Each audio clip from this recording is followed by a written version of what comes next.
This is Roppongi Rocks and we are backstage in Shibuya, Tokyo with Mikael Stanne from Dark Tranquillity. Yes. You're back in Japan, welcome. Finally, it's been years, almost, 11 years since we last played here. So yeah, it's kind of embarrassing, but also fantastic to be back.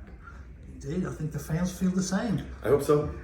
And you're touring the Endtime Signals album, which is your 13th studio album since you started. Yes. Obviously you've been there since the start. How do you feel like the sound has evolved over the years? Oh, I mean, hopefully, it's more refined. We learn as we move forward, you know.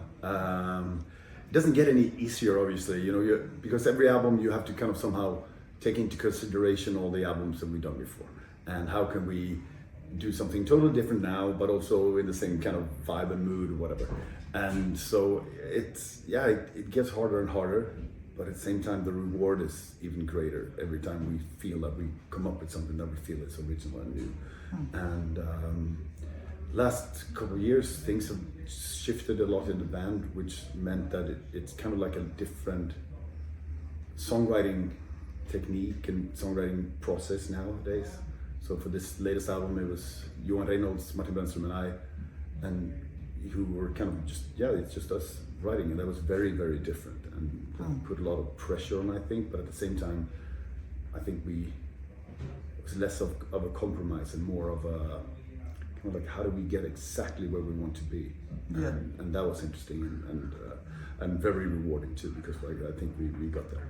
And in your music, there's obviously a balance between sort of aggression and calmness, if you put it that way. And are you always trying to think like, oh, we need both in every single song, or is it more just naturally happening that way? Or I think it's mostly natural, and it's about kind of like finding a mood, of feeling, and especially like emotion, you know. And I think, setting out to write this album, we felt pretty, I don't know, like we were not happy with what is going on in the world. So it was kind of like our way of processing and how to kind of deal with everything around us. Like how do we deal with where we are right now, and how do we kind of make, I don't know, how do we express it in a way that makes sense? And so that was kind of like the key mission, so to speak, when we started out, and that made it very difficult, just because it was a lot of difficult and tough emotions to kind of handle and also kind of process. So but that's what's great about music, you know, you have an outlet. And obviously in recent years there's been quite a few changes in the band. You've had a lot of session players live as well, but somehow you are the only constant and you always deliver. So obviously you're a genius. I mean, how do you manage to actually do it all the time? We've been doing this since we were in our teens, you know, and so this is more or less everything, you know. You focus so much and you try so hard in the beginning, and then it becomes kind of like everything kind of revolves around the band, and it's very easy to love doing this. I mean, it's a pretty tough job. You have to fucking travel every single day of the year, but it's also so rewarding, and I still love singing, and I love kind of like, of course, we have some incredible musicians in the band, and you know, and getting to travel the world, seeing our friends, and like and performing our music that, you know, started out in my parents' garage all those years ago. It's pretty damn fantastic. So good job to have. Yeah, it's hard to complain. And it's interesting when you look at your band and other bands. I was talking to Mikael Stanne, was here a week ago, and I realized obviously two of his brother was in your band, and his new guitarist was in your band, and you've been in 200 bands yourself, and this kind of a people flowing in and out of bands at the top level, so to speak. Is that something bringing in new influences when you create new music? Yeah, I mean, it's definitely interesting. Like, I mean, Johan has been in the band, Johan Reynolds has been in the band now for many years, but when he came in, it brought like a really kind of fresh perspective, and he's been writing songs forever, but very different from our music, and so kind of like having him integrated into the songwriting process was really, really interesting. And also like Christian, who I've known since I was 14, and he's been in the death metal scene or in the thrash metal scene in Gothenburg forever, and his kind of influence as well, like the way that he thinks about music, the way that he plays, and the way that we talk about music has really inspired us as well. And Joachim was such an incredibly skilled drummer. So when he came in, we were like, okay, what can we do to kind of utilize his skill, and his kind of playing style? So yeah, of course, that does change and kind of alter the way you think about things.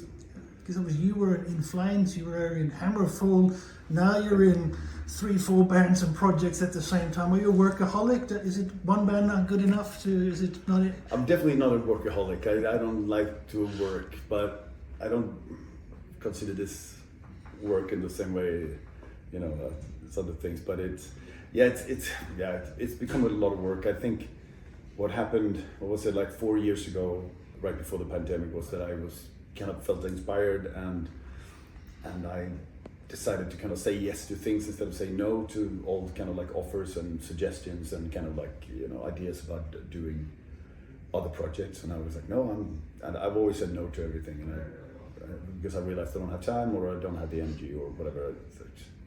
But for a while there I was kind of like, yeah, let's see what we can do. And then the halo effect kind of happened because Niklas was excited, and we kind of got the whole kind of old friends back together, so that was just fun. And then of course we wrote everything and recorded stuff during the pandemic, and as a means to kind of an excuse to see each other and hang out, and also like to do something while everything else was on hold basically. And it was the same with the Grand Cadaver. We started out during the pandemic as well. Me and who's my neighbor Alex, he started like, hey, I have all these songs, do you want to form a band? Yes, and we did.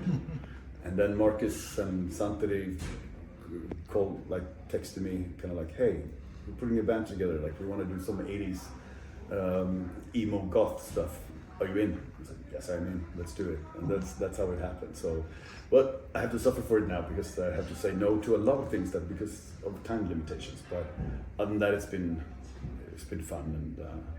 And I mean, back in the day in the early 90s when we did In Flames, that was just because I wanted more experience.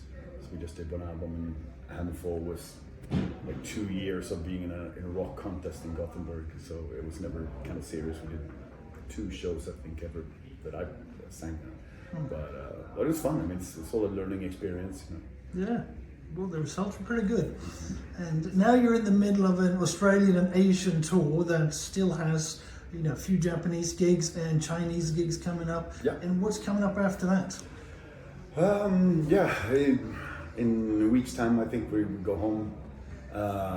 I go to Finland because I have some shows with Cemetery Skyline in Helsinki and for a couple of days, and then some time off, and then we start the second leg of the European tour with all the countries and cities that we missed on the first time around. So that's going to be awesome to get us and Moonspell. And then it's summertime, and it's all festivals all the time, every weekend basically. And then we do another European tour together with Soen and Equilibrium, Jotun in the fall. And yeah, then it's Christmas again. So yeah. Excellent. Yeah. Well, thank you very much for talking to me with Roppongi Rocks. Thank you.